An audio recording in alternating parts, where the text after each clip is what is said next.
Alors, si je peux me permettre, avant qu'on commence la discussion, il y a, enfin, techniquement, il y a une convention à passer entre nous. Est-ce qu'on fait la minute loi maintenant ou est-ce qu'on fait la fait plutôt à la fin? Est-ce qu'on commence par parler des programmes et ensuite vous réagissez à ce que vous avez entendu peut-être à l'instant et puis à l'interview que vous avez lu ce matin? Ou est-ce qu'on le garde pour plus tard? Eh ben, c'est formidable. Non, mais tout à fait. Emmanuel Chin étant maître des transitions, on garde donc... Mais non, mais vous avez tout à fait raison. On garde donc cette question pour la fin. Et ce sera juste avant d'accueillir les CEO du PAF qui ont visiblement beaucoup de choses à dire depuis ce matin. Messieurs, ce qui est formidable avec vous et avec ce panel, c'est qu'on a finalement 2 producteurs et 2 diffuseurs, 2 camps qui ne vont pas s'affronter puisqu'ils travaillent bien évidemment ensemble, mais qui ont peut-être justement des visions un peu différentes et des perspectives à nous apporter sur ce que pourrait être cet écosystème, comme le disait Catherine Morin-Desailly tout à l'heure, d'ici 2034. J'ai envie d'abord de poser la question aux producteurs, Banijé et Éléphant. Est-ce qu'on pourrait se dire aujourd'hui que hors l'alliance, point de salut? Est-ce qu'il faut forcément se regrouper pour pouvoir peser aujourd'hui dans cet écosystème? François. Numéro 1, champion du monde.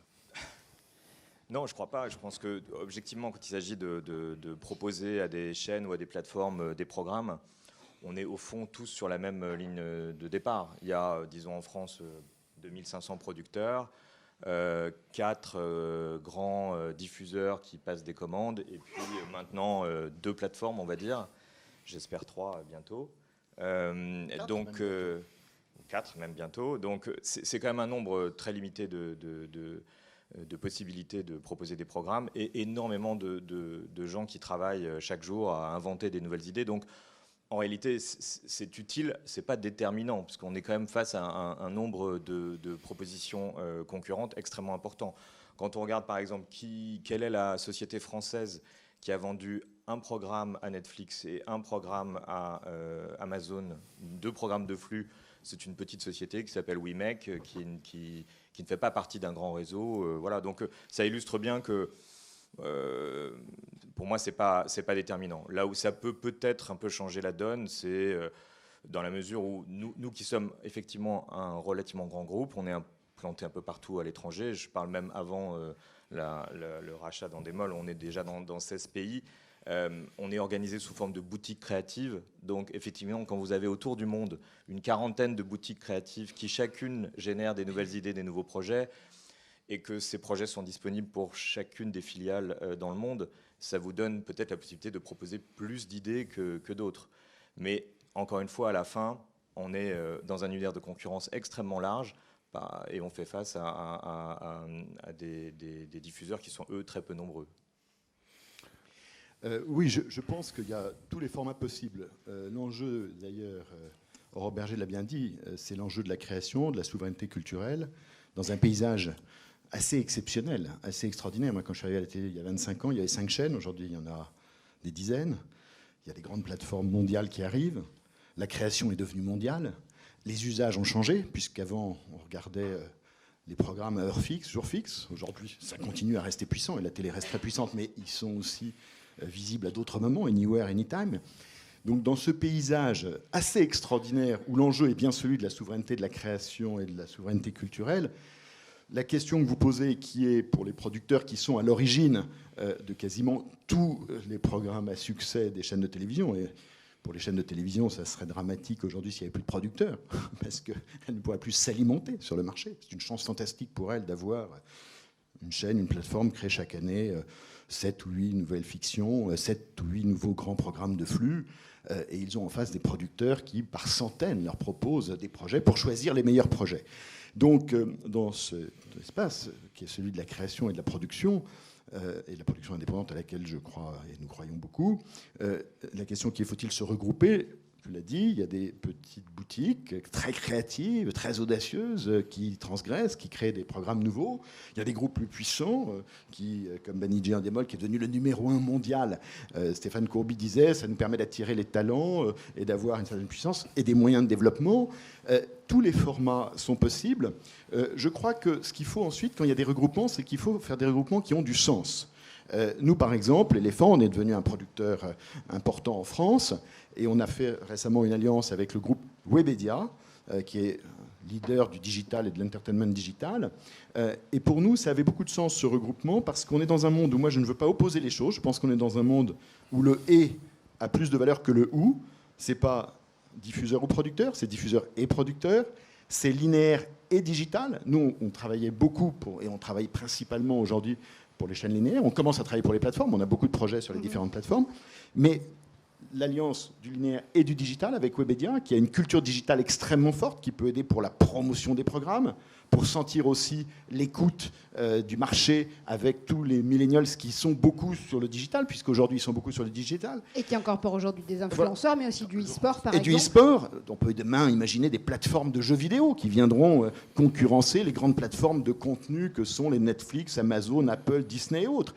Donc aujourd'hui, dans ce paysage mouvant, où je crois beaucoup au « et » plus qu'au « ou », linéaire et digital, talent de la télévision, scénariste, auteur, producteur, showrunner, journaliste, documentariste, et talent du digital, des youtubeurs, des influenceurs, des nouvelles générations, je crois qu'il faut chercher des choses qui ont du sens. Et pour nous, c'était digital et linéaire, c'était les talents du digital et de la télévision pour créer des cultures nouvelles.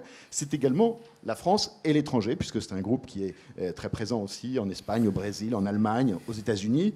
Nous, on était très présents en France, donc ça nous permet aussi de rester dans une création mondiale. Donc je crois que tous les schémas sont possibles, mais je ne crois pas que big is forcément beautiful. Je pense que big, en fait, le mieux, c'est l'agilité et la création. Et d'ailleurs, quand vous regardez, on aura peut-être quelques exemples après, je vais passer par là d'autres, quand vous regardez toutes les histoires de toutes les grandes créations de télévision ou de plateformes, en fiction, en jeu, en divertissement, c'est toujours des transgressions, c'est toujours des innovations, et c'est toujours derrière un créateur ou des créateurs assez géniaux, John de Mol qui a créé Love Story, et ensuite il a vendu sa boîte, il a recréé une petite boutique, il a fait The Voice.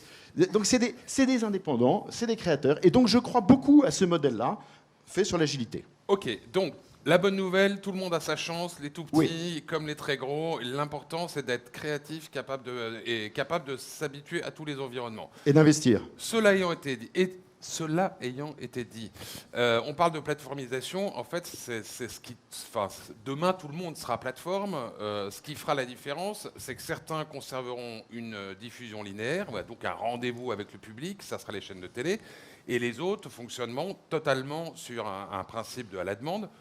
Mais encore une fois, à la fin, tout est disponible quand on le veut, en replay ou en SVOD. Ça, c'est juste une étiquette juridique qui n'intéresse que nous et pas le téléspectateur. Sur la façon de créer et de produire, de créer et de produire, on peut imaginer par contre que ça change. Ça change d'avoir un programme qui, malgré tout, a un rendez-vous ou un programme qu'on met en ligne à un moment et qui est appelé normalement à y rester pour l'éternité ou presque, que d'avoir un programme qui s'insère dans une grille avec même potentiellement des coupures de pub, donc un timing très strict à rester, une exigence de cliffhanger sans doute plus forte, ou encore une fois une série qui est mise en ligne, des saisons qu'on peut consommer à la suite sur des plateformes de SVOD, donc sur lesquelles il faut être très très vigilant sur la cohérence des personnages d'une saison à l'autre. Alors qu'en télé, quand ça fait 8 mois, la précédente diffusion, si les cheveux n'ont pas exactement la même teinte, c'est moins grave. Voilà, bref. Peut-être Florent Dumont, qui est en charge de la stratégie des antennes de France Télévisions. Antennes, j'imagine, linéaires et non linéaires. Comment est-ce que vous abordez ça? Et puis après, on fera évidemment réagir tout le monde.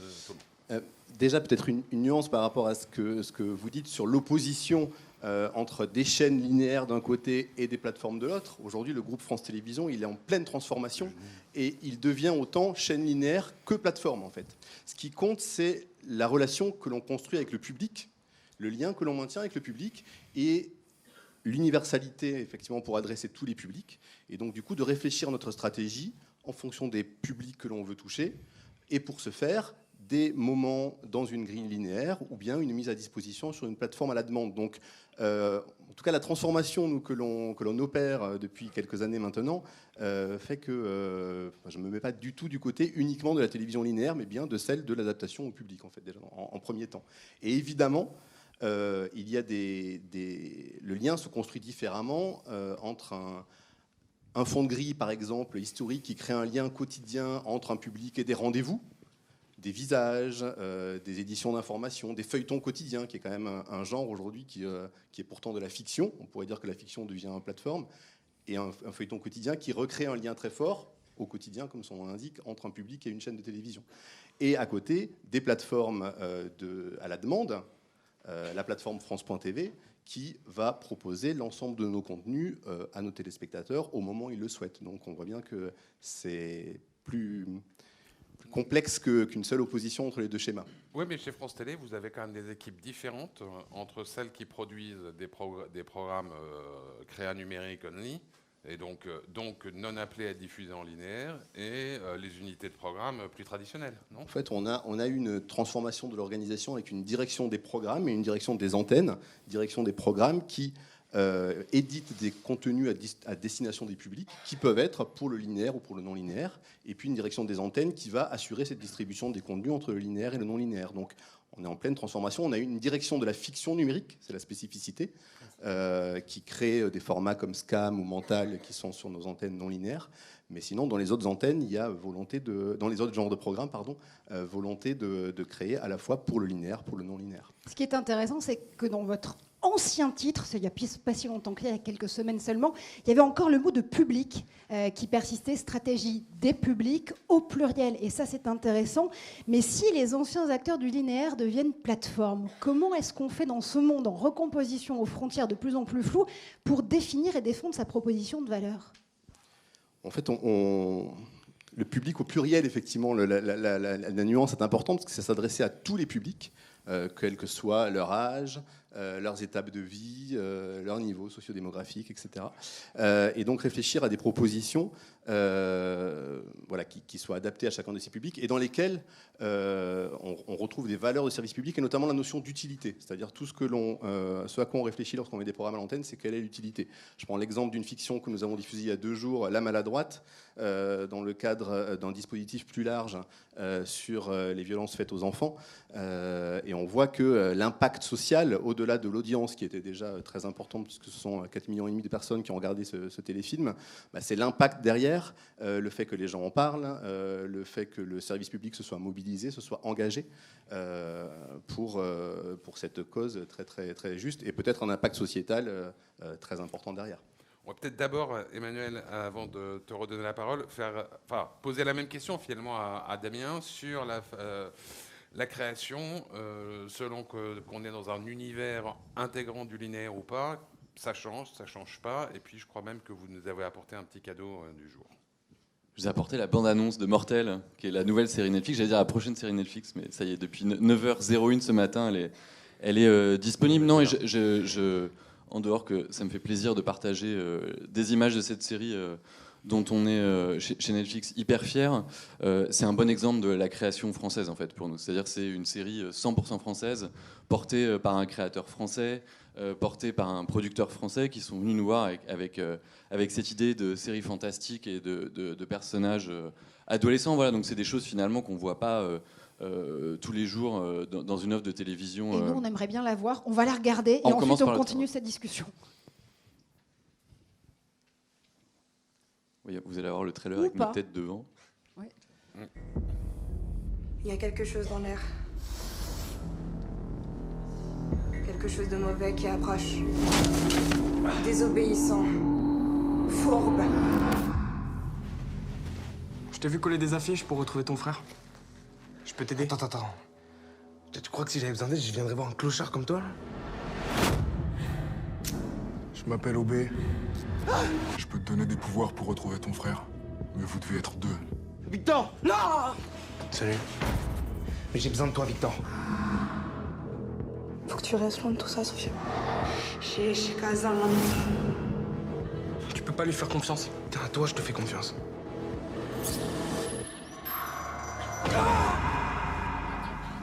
53,20 €. Non. Quoi? Pour nous, c'est gratuit. Yo.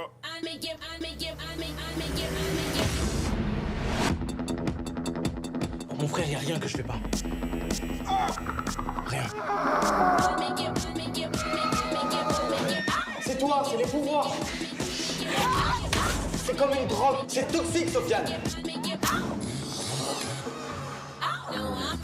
peut manipuler, genre un dieu. OB se laissera pas faire. Vous emportez avec moi.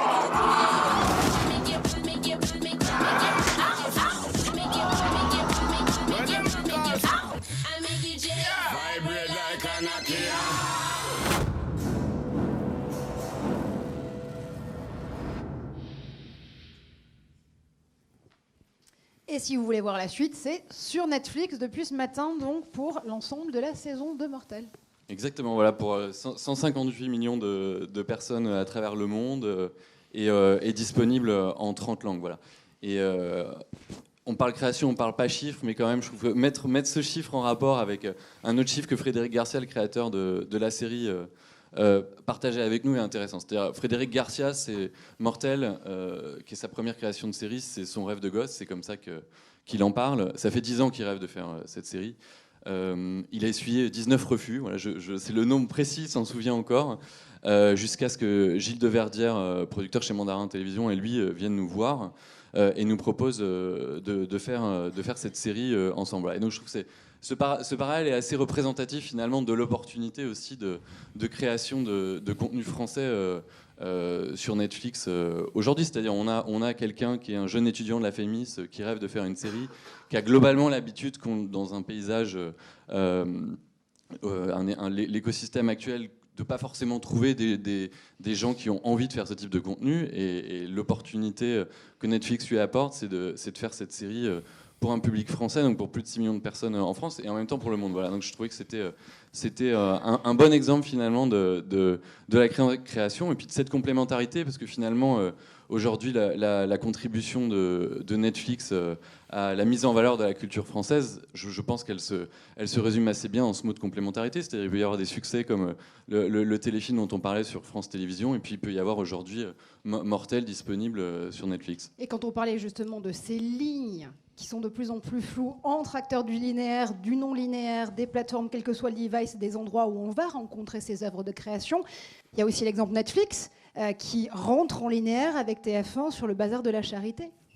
Je pense que c'est un très bon exemple, et d'ailleurs c'est une très bonne semaine. Merci de nous avoir invités cette semaine.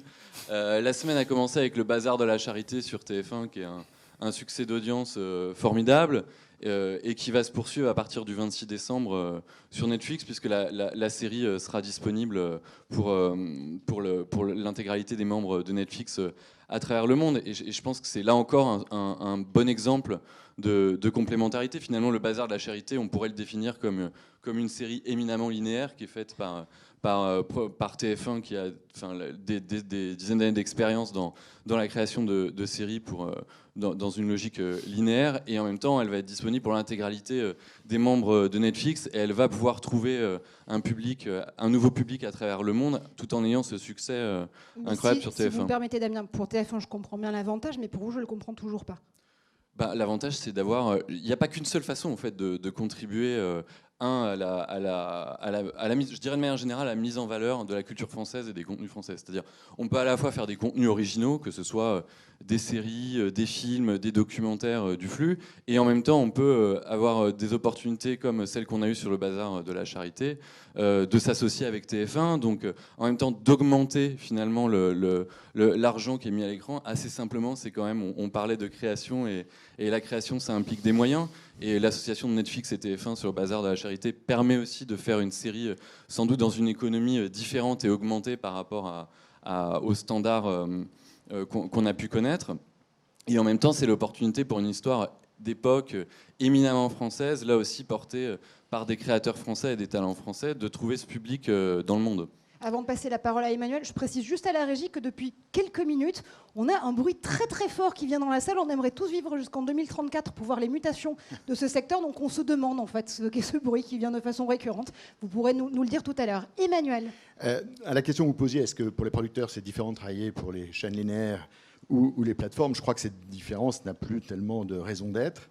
D'abord, c'est une énorme chance pour la création, pour les œuvres, pour les producteurs, pour les auteurs, d'avoir cette révolution du digital, parce que ça permet à des œuvres d'être encore plus regardées. Et l'exemple du bazar de la charité le prouve bien, puisque TF1 et Netflix ont noué un accord extrêmement intelligent qui n'a pas empêché de faire un très très grand succès sur TF1, plus de 7 millions, pratiquement 7 millions au premier épisode, ce qui est énorme, sans compter les replays, et il y aura des gens qui le reverront ensuite après sur Netflix. Donc le digital aujourd'hui, c'est une possibilité d'avoir des usages multipliés. Il faut toujours penser à celui qui regarde les programmes, le consommateur de programmes, vous, moi, tout le monde. Donc c'est une chance d'avoir cette révolution du digital que font les grands groupes de télévision linéaire. Tu l'as très bien dit, Florent, sur le groupe France Télévisions, et d'ailleurs tous les distributeurs d'images, et les groupes privés, TF1, M6 et d'autres, font cette révolution du digital pour avoir aujourd'hui une diffusion non linéaire. Aujourd'hui, quand vous travaillez pour la télévision, vous faites en moyenne 70 à 80% de votre audience sur la première diffusion événementielle linéaire, et vous faites en rattrapage entre jusqu'à 20-25% des audiences sur les grands hits. Alors, il y a deux choses, malgré tout, qui sont un peu différentes. C'est que moi, je continue à croire, je suis très optimiste, je crois à la force des deux. Je ne veux pas les opposer. Et je crois encore beaucoup à la force de la télévision, et de la télévision linéaire événementielle. Je crois qu'elle est très puissante. Bazar de la Charité l'a montré là, Masked Singer sur TF1 la semaine dernière. La télévision, elle a une chose qui reste incomparable, et ça ne veut pas dire que les plateformes et le digital apportent énormément d'autres choses, c'est qu'au même moment, vous allez communier et partager un même moment de consommation. Prenez un exemple. Vous avez un film comique, Les Visiteurs, par exemple. Vous aviez, à l'époque, les DVD, vous l'avez en VOD. Chez vous, vous pouvez le regarder en VOD. Vous n'avez pas forcément le regarder. Le soir où ça va passer sur TF1, comme par hasard, il y a 7-8 millions de gens qui vont le regarder. Quand le prochain grand succès du cinéma va passer sur TF1, il y aura 8 ou 10 millions de gens qui le regarderont, ou 7 millions, La Grande Vadrouille. Parce que, inconsciemment, on se retrouve au même moment dans une société de plus en plus individualisée, digitale, etc. On a besoin de moments collectifs. C'est un peu comme dans la musique. Les gens achètent moins de disques, mais ils vont plus au concert. Donc la télévision garde cette puissance événementielle. Il y a une deuxième chose très intéressante avec les plateformes, c'est que la mode, souvent, elle arrive par la jeunesse et par les nouveaux talents, et vous l'avez montré, les nouveaux talents. Et aujourd'hui, les publics les plus jeunes, c'est vrai que leurs usages, c'est aussi beaucoup de regarder les programmes en délinéarisé. Et donc, et on l'a vu dans la musique elle a évolué. Il y a eu le jazz avec Miles Davis, ensuite il y a eu le rock avec Elvis, il y a eu la pop avec les Beatles, il y a eu la techno avec Daft Punk, maintenant il y a le rap. Et ça arrive toujours avec les jeunes talents. Oui, non mais et c'est pareil pour les écritures télé. Moi, j'ai commencé quand j'étais gamin, je regardais les chiffres et les lettres, je regardais les grands magazines, machin. Et puis ensuite, il y a eu des nouvelles écritures. Modestement, je pense qu'on en a inventé en magazine, avec Capital, avec il y a eu des nouvelles écritures en fiction, en documentaire, etc. Et c'est comme ça, c'est le renouvellement. Et il y a quelque chose de très intéressant avec les plateformes aujourd'hui, et d'ailleurs ça infuse avec la télévision, parce que la télévision, justement aussi, bouscule ses écritures, et notamment dans la fiction, qui est en train... La fiction française d'il y a quelques années n'a rien à voir avec la fiction d'aujourd'hui et avec la fiction de demain. Et ce matin, d'ailleurs, on était en réunion avec une plateforme. Et c'est vrai que quand on voit les inspirations et les demandes... Laquelle ? Non, mais peu importe. Mais on est aussi en réunion beaucoup avec les chaînes de télévision qui restent, je crois, vraiment à la puissance de la télévision, et je ne veux pas les opposer parce que j'y crois profondément.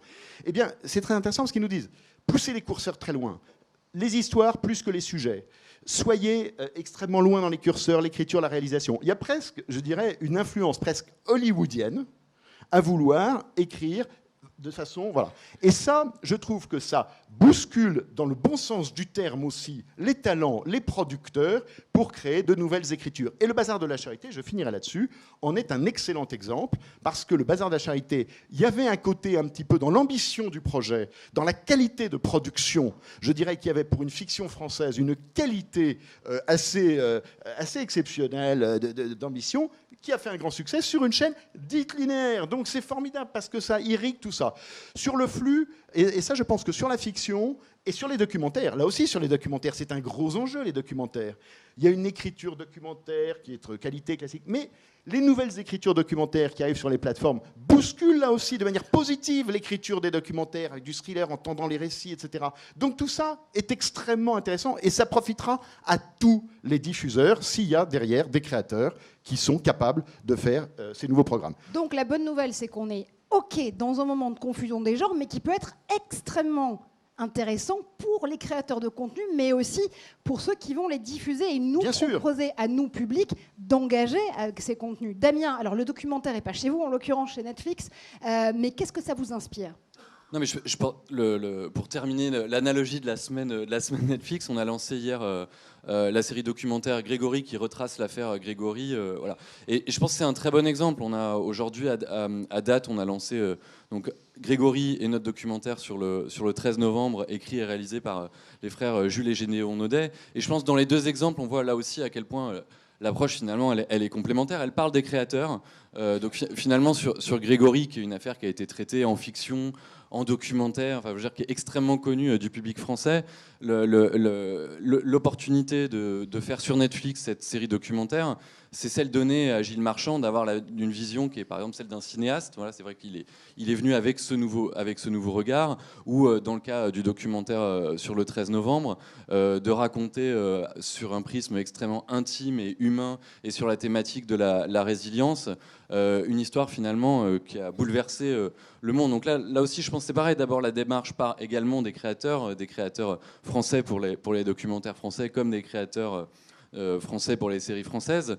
Et finalement, c'est extrêmement complémentaire et vivifiant de se dire qu'on n'a pas à opposer linéaire et plateforme. On a au contraire à se dire que c'est une liberté créative pour tous les créateurs et les producteurs avec qui on peut travailler à la fois sur la chaîne de télévision traditionnelle et sur les plateformes. C'est super, c'est le panel de l'amour. Vous allez vous faire des hugs à la fin des discussions. Je ne vois que des points de vue qui convergent, c'est formidable. On progresse d'année en année. Je voudrais qu'on revienne, Florent, quand même sur un point qu'Emmanuel soulevait tout à l'heure. Et François, bien évidemment, vous pouvez rejoindre la discussion quand vous le souhaitez. C'est cette question, justement, des rendez-vous qui s'opposent, ou pas d'ailleurs. Peut-être qu'on va s'apercevoir, encore une fois, puisque les points de vue convergent, que ce n'est peut-être pas le cas. Il y a quelques rendez-vous en fiction ou en flux sur le feuilleton quotidien que vous essayez d'installer et de faire perdurer en linéaire. Et puis il y a des événements avec le live, avec les unitaires par exemple, qui viennent ponctuer de façon différente cette programmation. Est-ce que là aussi on peut continuer à trouver des complémentarités ou est-ce qu'on est obligé de jouer sur les différences pour s'en sortir ?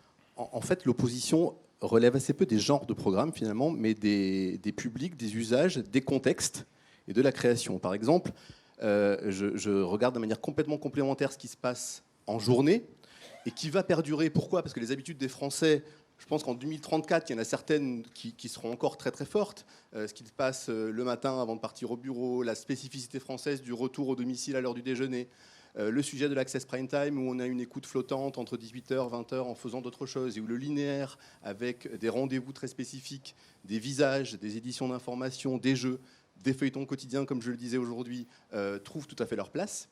Et puis des moments où, à l'inverse, où on va être dans une écoute beaucoup plus active et choisir le programme, s'installer devant un écran, vouloir partager, que ce soit au sein du foyer ou avec d'autres, comme le disait Emmanuel, et là choisir à 20h45, 21h, 21h15 ou les après-midi du week-end, le programme que l'on souhaite voir et qui ne sera pas le même que la veille. Alors qu'à l'inverse, en journée, les rendez-vous sont extrêmement ritualisés.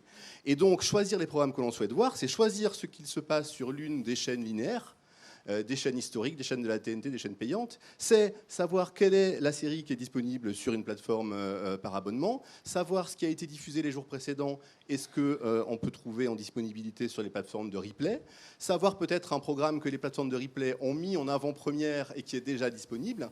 Et en fait, là, les cartes sont rebattues. Et évidemment qu'un soir de grand événement de live, de sport, d'information, c'est ça qui va primer. Le lendemain, ça sera peut-être la série qui aura été lancée par un acteur, une plateforme, un acteur historique. Voilà. Et donc les enjeux sont extrêmement différents. Et donc le poids du linéaire et du non-linéaire doit être regardé aussi suivant des contextes. Et c'est pas homogène selon les moments de la journée, voire les jours de la journée. Regardez sur les matchs de l'équipe de France sur M6 et sur TF1 ces 2 dernières semaines, qui ont fait des millions de téléspectateurs. Donc la télé de rendez-vous, qui est l'apanage des grandes chaînes de télévision, reste très puissante. Donc le digital vient en plus, ça apporte d'autres choses, etc. Mais ça reste très très puissant. Cette télé de rendez-vous restera très forte. François ? Non, mais pour rebondir sur ce que disait Florent, je suis tout à fait d'accord avec ça. Je dis parfois, entre nous, on se dit que le nouveau prime time, c'est l'Access, en réalité. Et qu'à partir de 20h50, on voit bien que dans les foyers, l'audience se décompose. Il y a beaucoup d'écrans. Et finalement, certains vont choisir de regarder une chaîne linéaire, d'autres vont prendre leur téléphone ou leur tablette pour regarder autre chose. On sent bien qu'on est dans une mutation complète avec un choix qui se fait à 20h50 C'est pour ça que cette blague sur le nouveau Prime, c'est l'Access. C'est effectivement l'Access, c'est un moment où finalement tous les gens du foyer se retrouvent, se rejoignent, et où finalement il y a peut-être un écran d'allumé, mais à 20h50, ça s'ouvre très vite. Il y a 15-20 millions de personnes qui regardent des programmes sur les chaînes linéaires en Access aujourd'hui. C'est quand même beaucoup de monde.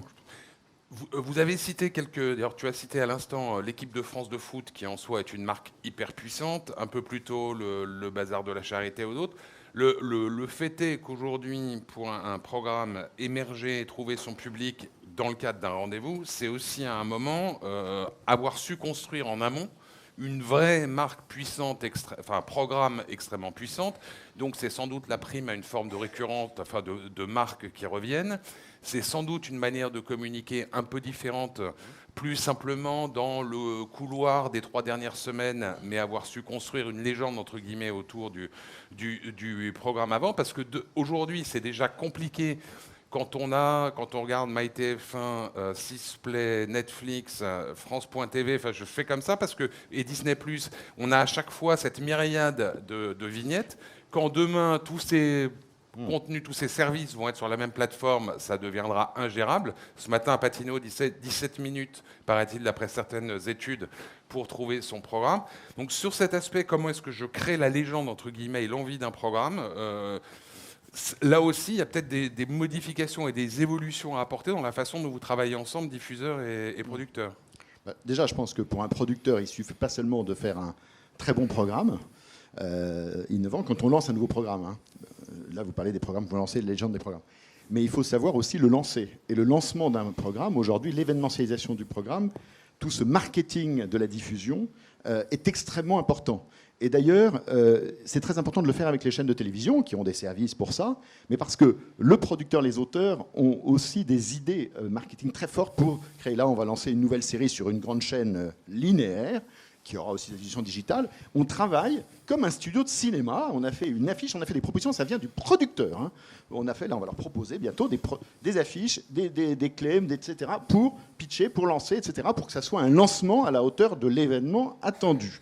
Donc je pense que dans un univers de profusion, et c'est pour ça que je crois vraiment à l'alliance, et je ne veux jamais opposer. D'ailleurs, je viens de chez le diffuseur. J'ai travaillé quelques années sur une chaîne, M6, donc je connais la culture du diffuseur, et on travaille avec les diffuseurs. Et il n'y a pas un succès qu'on fasse en télévision sans être ensemble, producteurs et diffuseurs. Et aussi pour le lancement et la diffusion. Donc je pense que ça, c'est un moment très important de savoir événementialiser un lancement. On parlait de TF1 tout à l'heure avec Mastinger ou le Bazar de la Charité l'ont fait remarquablement. Et c'est vrai que c'est très important. Créer la légende. Ensuite, ce qui est très important aussi, c'est d'avoir des identités très fortes sur les programmes, des pitchs forts. On est dans un univers où il faut savoir effectivement donner une promesse qui soit très lisible, très visible, très singulière et en adéquation évidemment aussi avec ce que est l'ADN d'une chaîne. Parce que France Télévisions, France 2, c'est pas France 3, TF1, c'est pas M6, etc. Il y a des cultures fortes dans les chaînes. C'est comme les distributeurs. Vous allez chez Leclerc, chez Auchan, chez Carrefour, chez Amazon, c'est pas pareil. Il y a des cultures. La distribution, il y a des grands distributeurs qui ont des métiers très difficiles à faire. Qui sont confrontés à cette mutation du digital. Et donc, il faut effectivement pouvoir faire des programmes qui sont aussi en adéquation avec l'ADN des chaînes. Et c'est cette bonne connaissance qui fait qu'on travaille bien ensemble. J'ajouterais aussi, au-delà du marketing du lancement, il y a l'idée créative, le fait dont le public aussi continue aussi à nous surprendre parfois et à s'emparer d'un phénomène. Je vais parler du Capitaine Marlowe, qui n'est pas venu le Capitaine Marlowe en un jour, qui, au bout de plusieurs épisodes, on a vu ses audiences progresser. Aujourd'hui aussi, comme le Bazar de la Charité, on a 7 millions en télévision linéaire sur le Capitaine Marlowe. Puis on se dit, on a fait le plein quand on est à 7 millions. Capitaine Marlowe, c'est notre record en replay aussi. On a 1 300 000 téléspectateurs de plus qui viennent le regarder dans la semaine, pour une audience totale de 8,5 millions quasiment. Et donc on voit bien que les succès aussi se nourrissent. Et que les programmes émergent progressivement. Et la semaine où Capitaine Marlowe est diffusé, ça fait partie peut-être des 2, 3, 4 programmes que les spectateurs veulent avoir vus en linéaire, en non linéaire. Finalement, c'est peu la question. Et ce qui nous permet de mettre en valeur le fait que les meilleurs héros de télévision sont des héroïnes. Souvent. La parenthèse étant, ou plutôt l'affirmation étant rappelée, François et peut-être Damien, et peut-être on en restera là avant que vous puissiez peut-être nous dire un mot de ce projet de réforme que concocte le ministère de la Culture. Damien ? Non, peut-être juste pour rebondir sur le marketing, ce que je trouve intéressant aussi sur une plateforme comme Netflix, c'est à la fois la personnalisation, c'est-à-dire c'est aussi la possibilité, quand on se connecte à Netflix, d'avoir une page qui vous ressemble. Voilà, je pense que là aussi, par rapport à ce que tu disais, Emmanuel, sur l'idée que la diffusion linéaire peut être un moment où on se rassemble autour du même programme. On a en complémentarité la possibilité sur Netflix d'avoir quelque chose qui nous ressemble et qui est personnalisé. Et puis le marketing et la campagne marketing qui peut accompagner du contenu en France, c'est une super opportunité pour les contenus. Et je pense que là aussi, où l'opportunité nouvelle avec Netflix, et j'espère qu'on le verra avec le bazar de la charité, c'est aussi la possibilité de donner une vitrine à ces contenus français dans d'autres pays. Donc ça passe par à la fois comment le contenu va vivre sur le service d'un point de vue visuel, avec des éléments qui sont assez traditionnels en marketing, qui peut être des affiches déclinées pour différents pays, mais ça passe aussi avec la localisation et donc toute l'expertise de doublage, toute l'expertise de sous-titrage, pour donner toute leur chance à ces contenus français à travers le monde. Je prendrai un petit exemple comme ça qui est assez parlant de cette dynamique qu'on voit nous sur des contenus Netflix, qui est la série Family Business, donc qui est une série, même si elle a un titre anglais, c'est Igor Gottesman, le créateur, tenait mordicus à ce titre, qui est une série éminemment française, finalement, qui parle d'une famille traditionnelle française et où je pense on peut tous se reconnaître dans l'un ou l'autre des personnages, et qui est portée par des acteurs cultes en France. Ouais. C'est à la fois un grand succès en France, et en même temps la moitié des gens qui ont vu la série se trouvent en dehors de France. Un mot, enfin peut-être François, comme ça tu dis un mot de marketing et peut-être de la loi, et rien de très intelligent à rajouter sur le marketing, non. Bon alors un mot sur la loi. Bon alors un mot sur la réforme, et Emmanuel pour conclure, et après on accueillera nos derniers invités de la journée. Sur la réforme, non, je pense que comme tous les acteurs de ce métier, on est tous persuadés qu'il faut que les choses bougent. Je crois que le fait de donner aux chaînes qui nous achètent les programmes les moyens dont ils ont besoin, qu'ils puissent... on voit que dans l'avant-projet, on a quand même 6 ou 7 mesures qui favorisent quand même la publicité ciblée, plus de coupures, etc. Il y a pas mal de choses qui vont dans le bon sens. Nous, ça nous va absolument bien.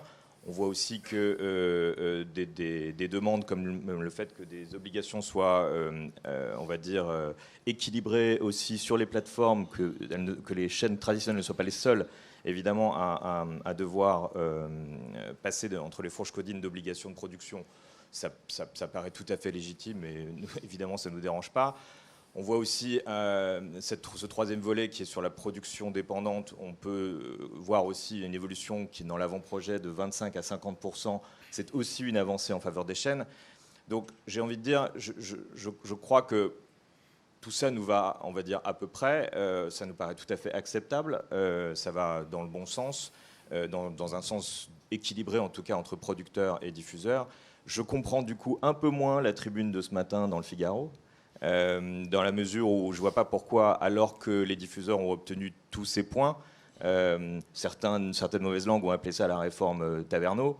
Je pense que c'est dommage de repartir un peu plus loin, de relancer le débat, de savoir si les diffuseurs doivent absolument s'emparer de tous les droits des producteurs. Je trouve que c'est regrettable, parce que la réalité de ce métier, c'est comme... tu le disais, c'est vraiment qu'il faut un terreau extrêmement riche de producteurs, de boutiques créatives, d'auteurs, qui sont les seuls à garantir un très bon niveau de créativité, capables de proposer des programmes qui vont plaire au public, et des programmes qui vont même être capables de se diffuser à l'international.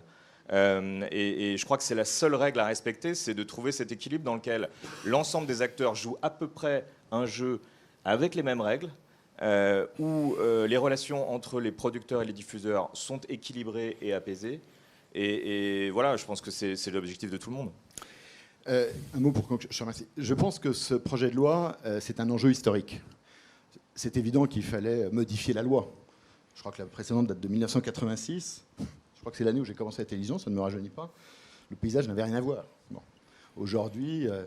il y a la révolution du digital, il y avait à l'époque 3 ou 5 chaînes de télévision, il y en a aujourd'hui des dizaines, les plateformes, la création est mondiale, les enjeux sont considérables, et surtout, il y a une demande de contenu de plus en plus forte. Donc il y a un âge d'or pour la création de contenu et la diffusion de contenu, qui sont deux métiers très différents et en même temps complémentaires, qui est exceptionnel. Aurore Berger l'a très bien dit, je crois que c'est un enjeu de souveraineté culturelle pour continuer, en France et en Europe, à produire des contenus de grande qualité qui reflètent notre culture, ce que nous sommes, dans lequel les gens se reconnaissent, qui vont être aussi des contenus qui vont transgresser les écritures et les genres pour faire ces effets de mode qui font que ça change et que le monde est vivant et change, et un enjeu de diffusion de ces contenus, de circulation de ces contenus. Donc c'est un enjeu historique. Moi, je ne me prononcerai pas sur les équilibres, etc. Simplement, j'ai une conviction très forte, et c'est le point sur lequel je voudrais conclure, c'est que j'en ai marre qu'on oppose les producteurs et les diffuseurs. Moi, je viens de chez le diffuseur, je suis aujourd'hui producteur, c'est un choix que j'ai fait. C'est un choix que j'ai fait, parce que d'ailleurs, une anecdote rapide, quand j'ai voulu créer Éléphant, Nicolas Taverneau, pour qui j'ai une très grande affection, une très grande estime, m'a dit, écoute, on va te proposer de créer une structure, on prend 50% et on te confie toutes les productions du groupe M6. Et si t'es bon, les productions du groupe RTL en Europe. Donc au lieu de partir avec 0 chiffre d'affaires, on partait tout de suite avec un très gros chiffre d'affaires. C'est une fantastique proposition, avec mon associé Bizot, etc. On a réfléchi, on s'est dit, mais si on fait ça, on fera que du M6. C'est formidable, M6, super chaîne. Mais il y a plein d'autres chaînes. Et donc nous, ce qu'on voulait, c'est être indépendant pour pouvoir créer et pouvoir travailler pour toutes les chaînes. Et si on n'avait pas fait ce qu'on a fait, qui était une vraie prise de risque, on n'aurait pas créé tous les programmes qu'on a créés. Donc je crois profondément à la culture de la production indépendante. Je crois profondément, et d'ailleurs je crois, et Aurore Berger le disait, je ne crois pas que les diffuseurs ne souhaitent plus qu'il y ait de producteurs, parce que c'est la chance pour un diffuseur qui va chaque année lancer 6 ou 7 nouveaux programmes en flux, en divertissement ou en fiction, d'avoir un marché ouvert avec des producteurs qui leur proposent des tas de programmes. Donc je crois que c'est une chance, effectivement, d'être forts ensemble. Et c'est vrai que sur la tribune de ce matin, il y a une chose qui m'a étonné de la part d'un journal aussi qualitatif que Le Figaro, c'est une contre-vérité énorme qui a été dite. Quand, à un moment, je ne sais plus qui a dit ça, que les chaînes n'avaient aucun droit. C'est faux. Les chaînes ont des droits, et tant mieux, et il faut qu'elles en aient. Elles avaient des droits à recettes. Moi, j'ai fait partie des producteurs qui ont milité pour que les chaînes aient des parts de coproduction, 50% des parts de coproduction des œuvres qu'elles contribuaient à financer. À l'époque, on se faisait traiter de jaune dans le métier. On disait, mais vous êtes fous, c'est notre actif. Je dis, non, c'est un actif partagé. Les succès, on les fait ensemble. Donc, évidemment, les chaînes ont des parts de coproduction. Et c'est très bien. Et c'est tout à fait nécessaire. Et même sur le flux, de plus en plus, quand vous créez un nouveau programme, vous donnez une part du format à la chaîne parce que le succès, on les fait ensemble. Donc moi, je crois beaucoup à ces alliances. J'en ai marre des oppositions un peu excessives et schématiques. Je pense que cet enjeu de loi est très important. Je pense et j'espère que les pouvoirs publics ont mesuré cet enjeu parce que c'est un enjeu de soft power, culturel, économique et aussi pour les téléspectateurs et pour tous les gens qui regardent les contenus parce que, comme je dis souvent, on achète moins de voitures, mais on achète plus de contenu. Donc il faut qu'on ait des contenus français, européens forts et qui soient diffusés le plus largement possible. Ça, c'est fait. Merci. Damien, c'est une réforme au profit des GAFA ou pas? Je pense que c'est surtout un moment historique, comme le disait Et Emmanuel. corriger la symétrie, effectivement, très forte. Pardon, j'ai oublié de le dire. C'est vrai que c'est un enjeu, parce Je que te c'est vrai laisse, que je les te nouveaux laisse acteurs... Non, mais ça fait une transition avec toi, parce qu'il y a une asymétrie, c'est vrai, forte dans les obligations, et ça, c'est une correction qui est nécessaire. Damien, une phrase. Je laisse une seconde de silence pour être sûr que tu... Non, juste peut-être une observation sur, qui résume assez bien comment nous on vit les choses, c'est Netflix. C'est-à-dire, aujourd'hui, on a une vingtaine de contenus français engagés en production, en développement. On n'a aucune obligation. On a choisi de s'implanter en France pour la durée. Donc, je veux dire, à partir du moment où on est partie intégrante de cet écosystème, on a une responsabilité et une volonté d'être dans le dialogue, dans la concertation. Et donc, nous, on engage cette période de concertation et de dialogue avec tous les acteurs de l'écosystème pour trouver l'équilibre de demain, qui est un enjeu collectif, je pense. Et Florent est dédouané de réponse à cette question, puisque Delphine Ernotte va nous rejoindre dans un instant. Merci infiniment, Merci à tous messieurs, les quatre. pour ces débats. Merci.